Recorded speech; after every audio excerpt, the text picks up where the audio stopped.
vais enregistrer ce webinaire pour comme ça on pourra le reposer sur YouTube et s'il y a des personnes qui sont pas présentes, elles pourront y accéder.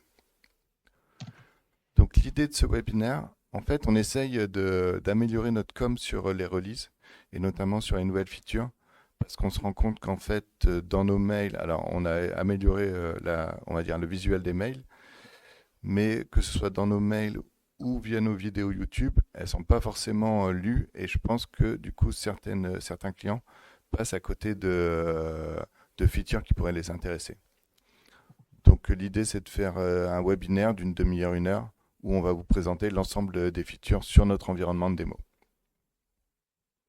Donc je vais commencer par... hop, donc ça c'est notre environnement de démo. Donc la première feature en fait c'est par rapport au schedule. Donc c'est pour les schedules de type... Charlie, Oui, tu partages pas. ouais, pardon, excusez-moi. En effet, ça sera mieux.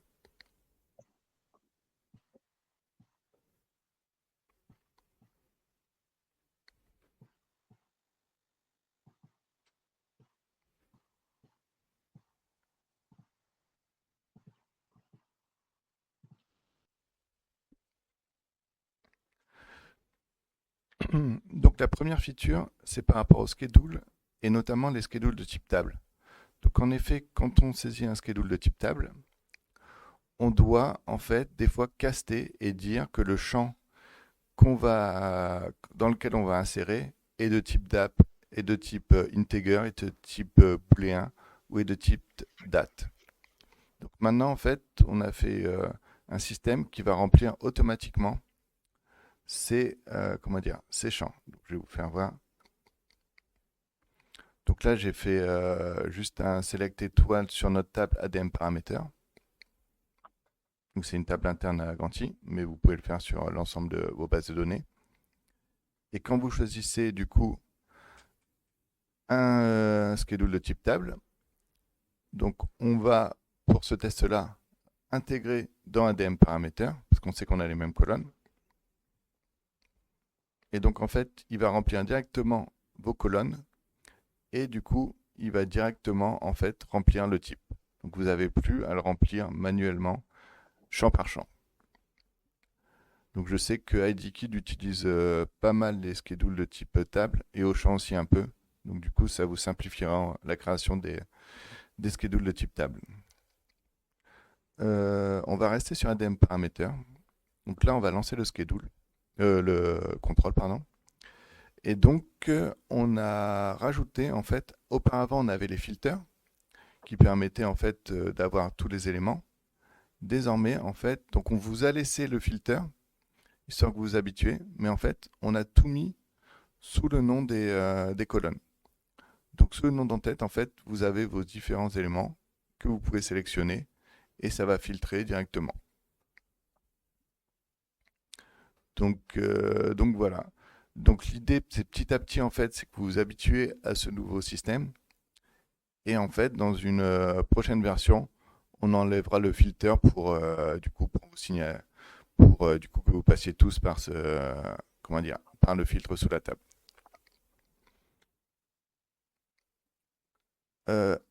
Prochaine issue, c'est sur les domaines. Alors c'est quelque chose qui nous avait été demandé il y a quelque temps.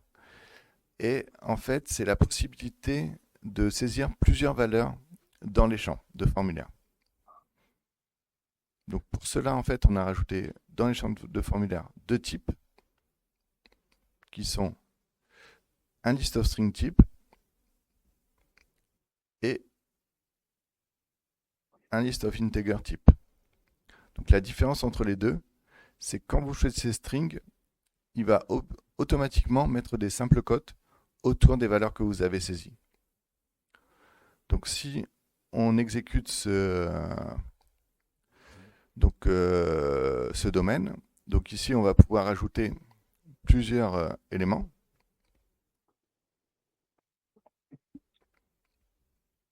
Et donc notre domaine, ben, du coup, il va vous afficher tous les éléments que vous avez saisis. Et en fait, donc le SQL qui va ressembler à ça. Donc, je vais vous faire voir après comment on configure. Où en fait, bah, du coup, au lieu d'avoir, par exemple, un code article égal le champ que vous avez saisi, vous allez avoir le code article in et tous les champs que vous avez mis, que l'utilisateur a mis dans le formulaire. Donc si on regarde l'administration avec les clauses, en fait, au lieu de faire un égal, bah, du coup, il faut que vous transformiez tous vos clauses, donc que ce soit dans le SQL ou dans les datasets de type table, avec un in et du coup avec le champ qui correspond au form field. Donc en fait, cet evo vous permettra de lancer des formulaires sur plusieurs valeurs. Donc par exemple, si vous voulez analyser un article sur plusieurs sites, vous mettez votre article. Dans le site, vous mettez list of integer type et vous mettez vos différents sites dans votre formulaire. N'hésitez pas si vous avez des questions par rapport à ça, sur ce qu'on pourrait faire. J'ai une petite question par rapport à ça. On ne peut pas saisir facilement une liste qu'on aurait prédéfinie au préalable. Je pense par exemple à une liste de sites. Si je viens la copier-coller, ça ne va pas fonctionner avec ce genre de... Non. Par contre, est-ce que c'est du coup tout le temps les mêmes sites qui sont lancés? Non. Non. Alors, si tu la copie-colles avec des virgules, ça fonctionnera normalement. Ok. Donc il faut qu'il y ait bien le séparateur virgule qui Ouais, permette c'est ça. de... Ok. On va vous confirmer hein, que du coup, si on copie-colle avec des virgules, ça va fonctionner. On va faire le test directement. Parce que moi, je le fais déjà, mais avec un texte, en fait, avec une variable texte. Et ça fonctionne avec le in. Ouais.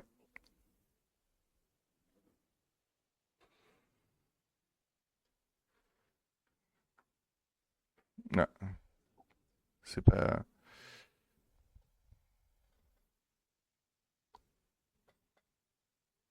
Ouais, voilà, Ok, du coup, ça rajoute. ok, nickel. Je testerai ça aussi de mon côté, du coup.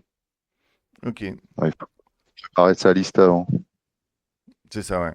Si vous avez, du Ok. coup, si vous la copiez par exemple d'un Google Sheet ou autre, ça peut être pas mal. On a rajouté du coup dans une table de log qui va vous loguer en fait tous vos contrôles. Alors, plus que vos contrôles, c'est vraiment vos requêtes qui ont failed. Donc, en fait, elle s'appelle ADM log error dans le data source Quanti. Et en fait, là, vous avez tous vos contrôles qui ont failed, et du coup, avec la requête qui a failed. Donc, en fait, pour analyser vos éventuels problèmes, c'est beaucoup plus rapide. Et nous, ça nous aide aussi, du coup, quand on intervient chez vous et que vous avez, par exemple, rencontré un problème sur un contrôle, de définir est-ce que, en fait, ça venait pas d'un problème de la requête qui s'est mal exécutée ou autre.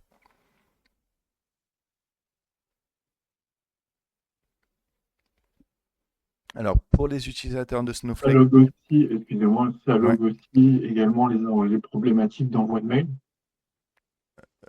euh, alors, sur les problématiques d'envoi de mail, on a du coup une évolution et on va vous faire voir juste après.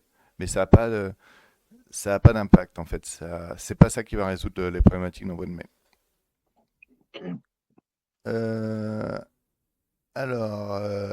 donc pour les utilisateurs de Snowflake, donc on a Saint-Maclou, mais je crois qu'ils sont pas là, et IDKid. En fait, on a rajouté euh, une authentification par clé. Donc en fait, aujourd'hui, l'authentification par défaut de Snowflake, c'est un user password. Et en fait, maintenant, on a la possibilité de du coup passer par une authentification par clé, où vous allez copier votre private key dans Ganti, et derrière, vous allez pouvoir vous connecter.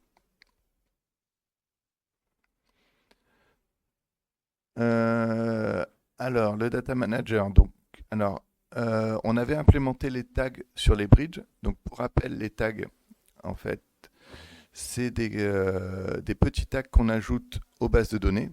Donc ici, par exemple, sur deux bases de données, j'ai ajouté le tag Gold.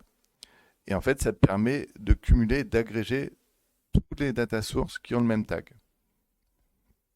Donc, notamment, en fait, si vous avez, par exemple, plusieurs WMS, un par entrepôt, et que vous voulez agréger toutes les données de vos différents entrepôts, vous allez taguer vos différentes data sources avec le tag warehouse WMS ou Manhattan si vous utilisez Manhattan. Et en fait, quand vous lancez un bridge, plutôt que de faire autant de subqueries que vous avez d'entrepôts, vous faites une subquery sur votre tag et derrière, du coup, ça va agréger toutes les données.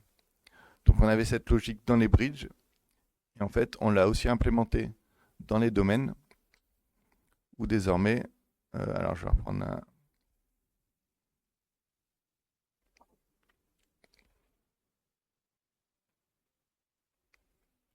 En fait, quand vous choisissez votre data source, du coup, vous avez vos différentes databases et aussi les tags. Et donc, ça agrégera vos données.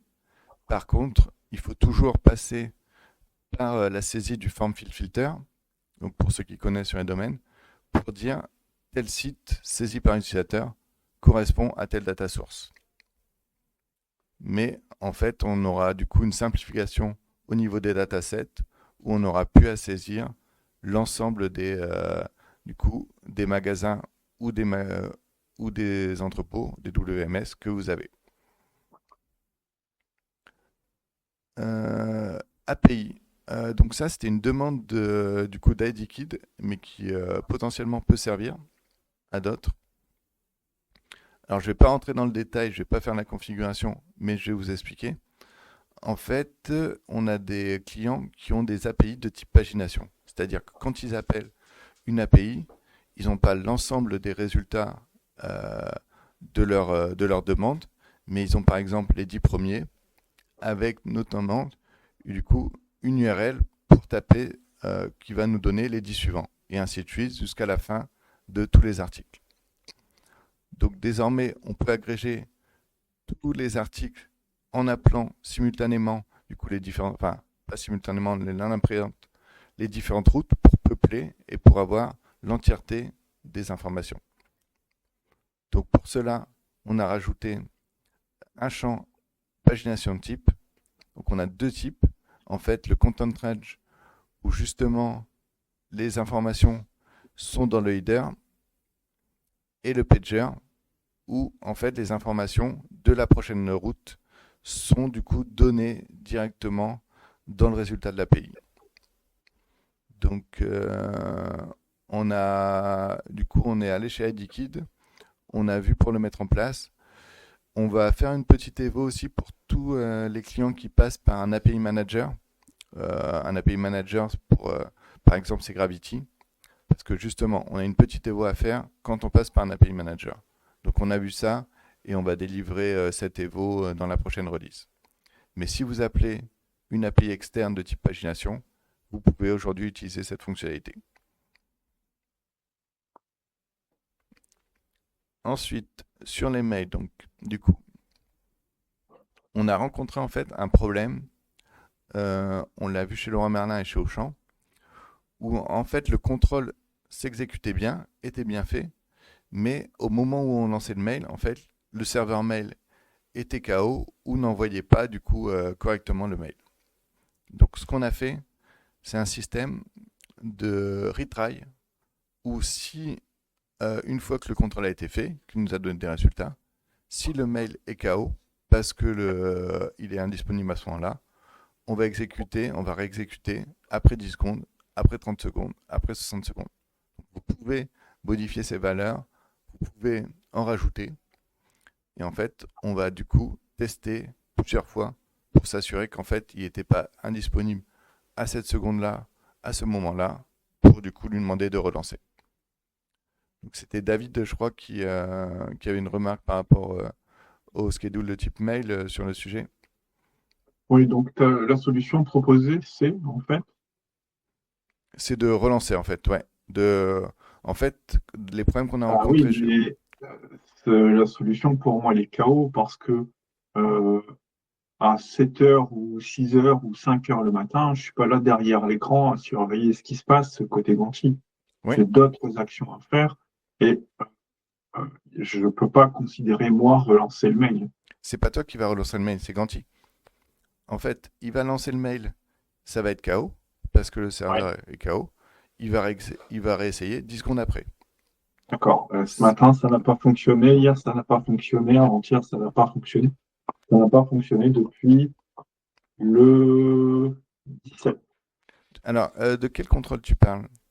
J'ai créé un ticket d'incident là-dessus. J'en ai échangé déjà avec Alain. Et c'est remonté aussi au responsable support N2. Est-ce que tu parles du Relex contrôle quotidien? Oui, Ok. Alors, c'est un autre sujet, ça. On va, du coup, si tu veux, on en discute après. Et en fait, je pense que il y a trop de subqueries qui sont lancées en parallèle. En fait, on a trop du coup, de magasins qui sont lancés en parallèle. Et je pense que c'est ça qui fade. On l'a vu, on l'a remarqué il y a pas longtemps. On a fait une analyse. Et du coup, on attendait un rafraîchissement de la pré-prod pour tester cette hypothèse. bah, Mais écoute, lance le bridge query manuellement euh, ou le schedule manuellement après l'heure planifiée, il n'y a aucun problème. d'accord, quand tu le relances manuellement, il n'y a pas de Il n'y a souci. aucun souci. Parce que nous, on l'a relancé, et quand on l'avait relancé, c'était KO. Moi, je ne rencontre aucun souci, je le relance. Et si tu veux, du coup, on peut se voir ce point après. Et par contre, Non, Euh, on peut planifier un point. ouais, La semaine prochaine, je suis en congé. d'accord. Bah, je te contacte directement par mail et puis on voit pour planifier ce point-là. OK? Ok. Alors, une demande un peu particulière, mais qu'on a mis en place, c'était en fait aujourd'hui, si vous avez un bridge avec l'option continue fade, si ça fail, ça va continuer, votre bridge va continuer, mais ça va vous mettre un message d'erreur, un warning, comme quoi justement vous avez un schedule qui a failed. Euh, Justement, on nous a demandé en fait de continuer, mais de plus marquer ce message d'erreur.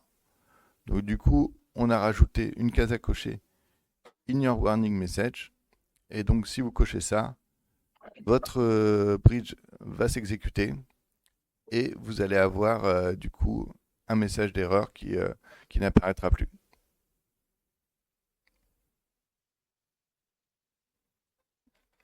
On a revu le design des messages d'aide.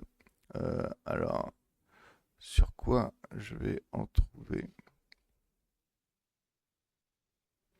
En fait, juste avant on écrivait... ah bah si, non, voilà.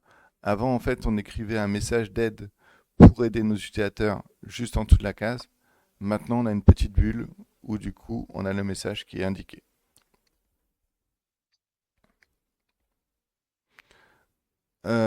Les API, du coup, les lancements de contrôle par API. Donc aujourd'hui, on a un client qui utilise beaucoup cette fonctionnalité, qui en fait permet de lancer le contrôle et d'avoir le retour non pas sur écran, non pas par mail, mais d'avoir un retour JSON. Donc auparavant, en fait, il y avait juste l'utilisateur root qui pouvait lancer ses contrôles par type API.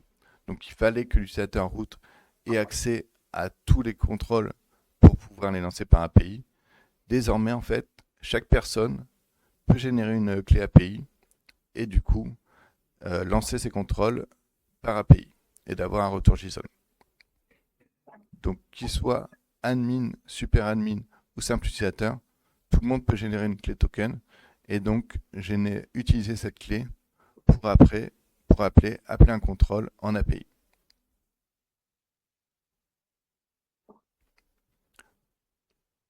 Alors on va passer sur en parlant d'API, sur des contrôles qui interrogent les API. Donc aujourd'hui, en fait, quand vous lancez un contrôle de type API, vous avez la possibilité de transformer votre tour JSON. En fait, votre tour JSON, c'est ça. Et vous pouvez le transformer en tableau et en mail. en tableau pardon, en SQL. Et auparavant, donc on avait une petite fonctionnalité qui, si vous voulez rajouter, par exemple, nous avons ici auteur, acteur, citation. Nous allons vouloir rajouter les personnages. Donc auparavant, on avait une fonctionnalité qui permet de générer le SQL à rajouter. Donc nous avons toujours cette fonctionnalité. Nous avons juste rajouté un élément. C'est qu'auparavant, on avait besoin de rajouter le as. Donc on avait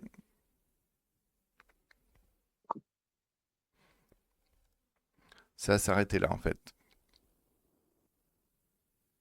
Et désormais en fait, on génère le as et donc vous avez juste à copier-coller ces informations et vous pouvez du coup rajouter des colonnes dans votre tableau de SQL.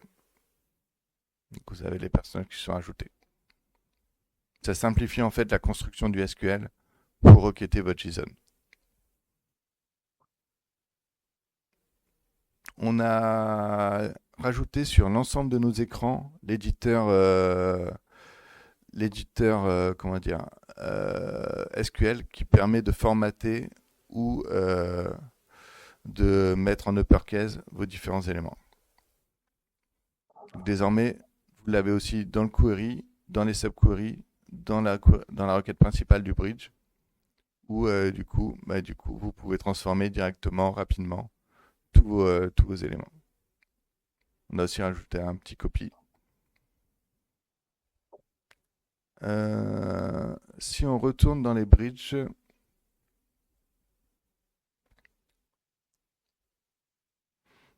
on a désormais, en fait, si vous voulez lancer une des subqueries via le quick query.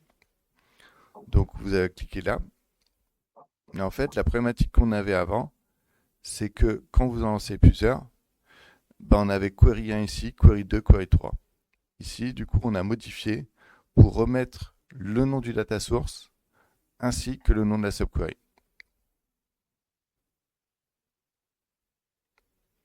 Comme ça, vous retrouvez plus facilement dans le quick query vos différents éléments. On a rajouté quelque chose de tout simple, mais qui moi m'embêtait, le contrôle entrée. En fait, désormais, si vous êtes là et que vous voulez lancer votre requête, via le raccourci contrôle entrée, ça va simuler l'action du launch.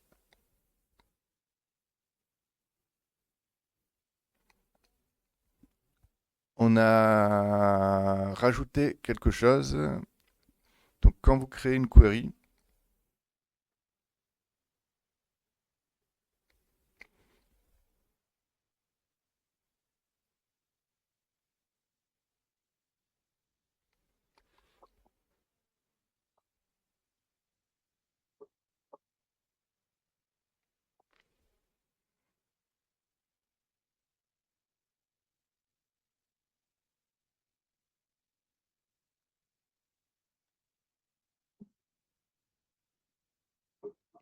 je ne souhaite pas générer les colonnes, je l'oublie en fait. Donc ma requête a été créée. Donc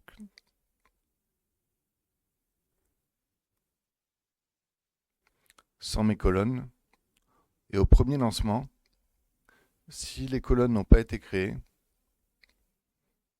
il va les créer automatiquement et vous pourrez ensuite générer vos alertes. Donc, cette case à cocher, petit à petit, en fait, si ça, on va l'enlever et on va générer automatiquement les colonnes et que ça soit totalement transparent pour vous.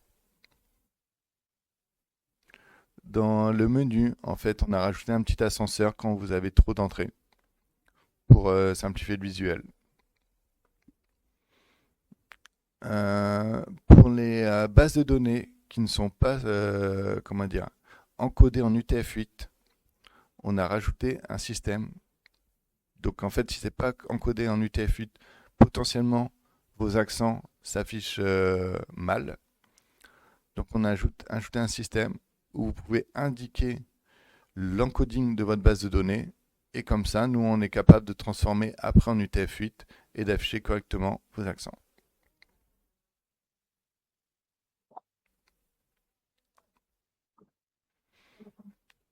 Et le dernier point que nous avons rajouté. Donc dans la table ADM Log Query, qui est chargée de loguer tous les contrôles que vous lancez.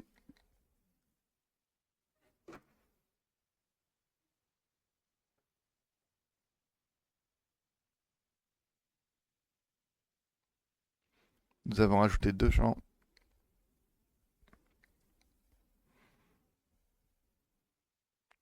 Qui est le schedule ID et le schedule time.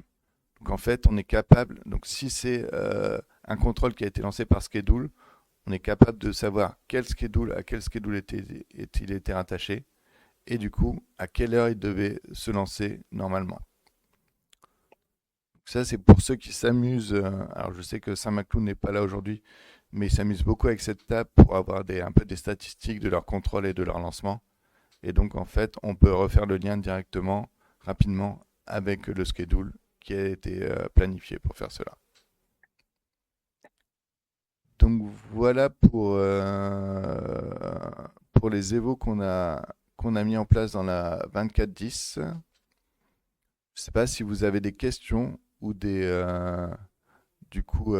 demandes, des besoins, d'autres features que vous souhaitez dans les prochaines releases.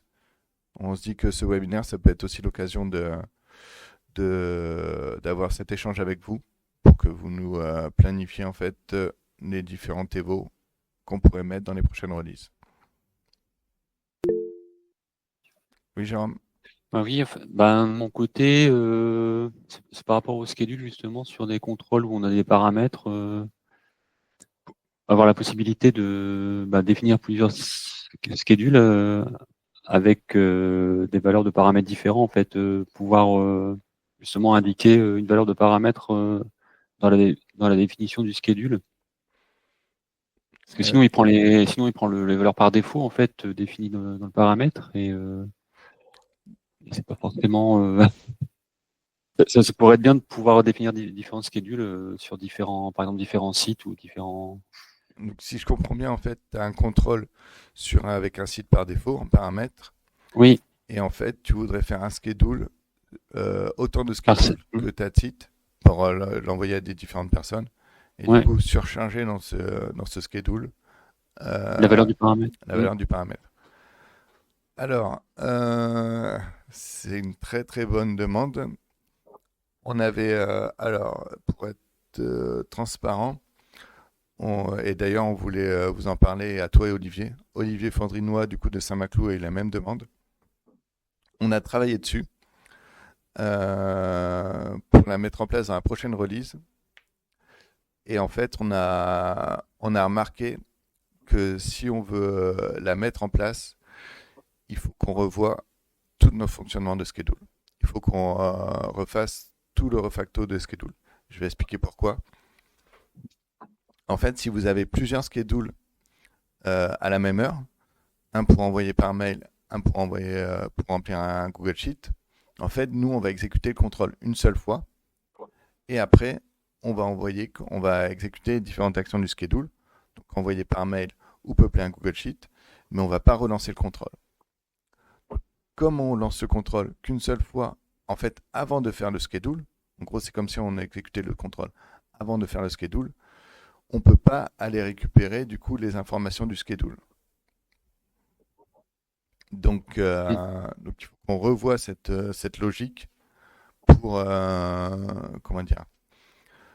pour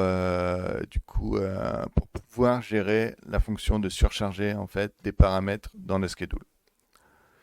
Donc on pourra pas on l'avait commencé, on a remarqué ce problème-là. Donc on va pas pouvoir la mettre en place sur la prochaine release. On a un gros travail de refactoring. Et comme je pense que vous êtes tous d'accord pour dire que le schedule, c'est un peu la fonctionnalité très importante de Ganti. Donc on avance au ralenti, dans le sens où on ne veut pas de régression sur ce sujet. Donc on va prendre notre temps pour refacto et pour implémenter cette logique. Donc oui, on va le faire. Par contre, ça ne sera pas dans la prochaine release. On va plutôt le faire en 2025, ça. Ok. Ok. Une petite évolution peut-être alors sur les schedules pour pas mettre en péril Ganti. Est-ce qu'il serait possible d'avoir sur les options de surcharge, notamment surcharge du nom du fichier qui est produit, un éventail de formats de date un peu plus large? Est-ce que tu as des suggestions du coup de dates que Oui, tu voudrais, ouais. Tu voudrais, je les partagerai sur le support. ouais, je veux bien, ouais. Ouais, ouais, ça c'est tout à fait possible du coup de mettre en place des nouveaux, ce qu'on appelle nous des templates, mais des nouveaux templates de date ou autre. Ok. Est-ce que du coup quelqu'un a une autre question? Ouais, d'ailleurs, c'était une question de David qui m'avait posé récemment sur les tags. euh, Quand ils sont utilisés, parce qu'en fait, nous, il y a plusieurs personnes qui sont super admin et qui sont capables d'aller rajouter des tags sur des databases. Est-ce qu'on peut savoir qui a ajouté quoi, enfin le tag sur quelle base de données? Parce qu'aujourd'hui, on l'a constaté, il y a quelqu'un qui a rajouté des tags qu'il fallait, où il fallait pas. Et donc, ça a un peu faussé après les schedules de David. Donc, est-ce qu'on peut savoir qui l'a fait et comment? Alors, donc, Ou alors à trouver une solution qui nous permette de le savoir, en fait. alors, en fait, donc déjà, au moment où vous avez votre tag, donc du coup, dans les databases, il y a un petit bouton tag. Là, vous allez avoir tous les contrôles liés. D'accord? Tous les contrôles liés. Donc, toi, ce que tu veux savoir, c'est qui C'est a. qui a modifié en dernier, qui a ajouté le tag sur la database ou qui a modifié mon tag, tout D'accord. simplement en ajoutant une database. Soit en ajoutant une database, soit en mettant un tag supplémentaire sur une database. Alors, aujourd'hui, Parce que euh, ça peut fausser les contrôles qui sont lancés derrière, les bridges qui sont lancés derrière. d'accord. On peut prévoir une Evo pour du coup enregistrer la dernière personne qui a modifié et qui a créé du coup. Ça, c'est possible qu'on fasse ça, mais c'est une petite Evo. Ou avoir un rapport hebdo des modifications, hein. Pas besoin de conserver un historique sur des mois et des mois, mais juste, voilà, telle personne a modifié tel tag à telle date. Ouais. Ou à rajouter un tag Sur sur Voilà. un- telle database. Ouais. ouais, il faut Et, en fait, aujourd'hui, dans beaucoup comment dire, d'éléments de Ganti, donc si vous allez là, donc sur le petit i, vous avez l'information de par qui ça a été créé et par qui ça a été mis à jour. Mais on n'a pas mis ce système du coup, sur le lien entre le tag et la base de données. Donc, il faudrait qu'on rajoute en fait ces informations pour qu'après on puisse tracer. d'accord. Et les tags, je crois, c'est toujours pas exportable. Euh, Le tag D'une en base tant de que tel, données à hein, une autre, c'est ça? oui. Enfin, par exemple, de la prod à la pré-prod. Non, ouais, non. Par contre, on a prévu avec Anna un refresh de la pré-prod avec les données de la prod.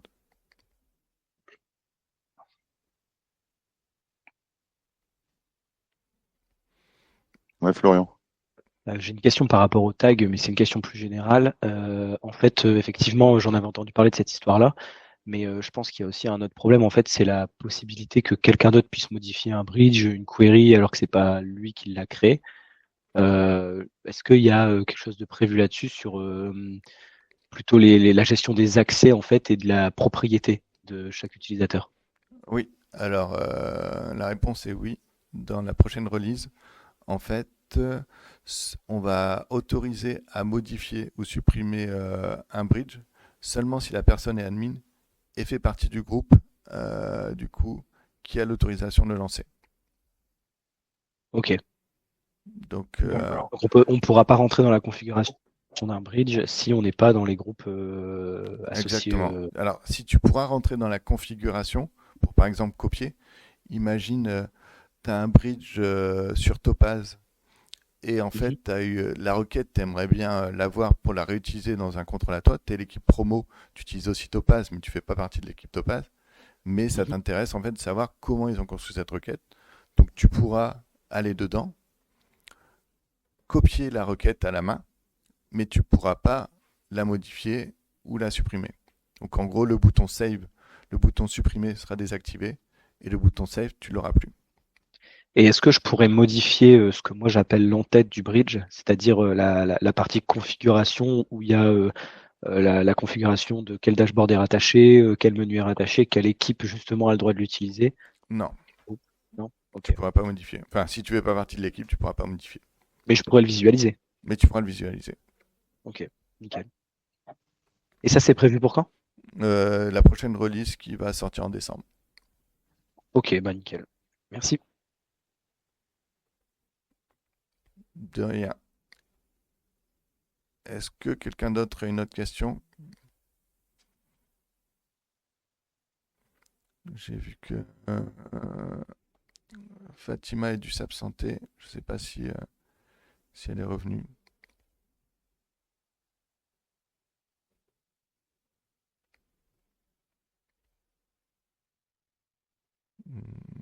Non, je ne la vois pas. Merci. Donc, d'autres questions ou d'autres demandes?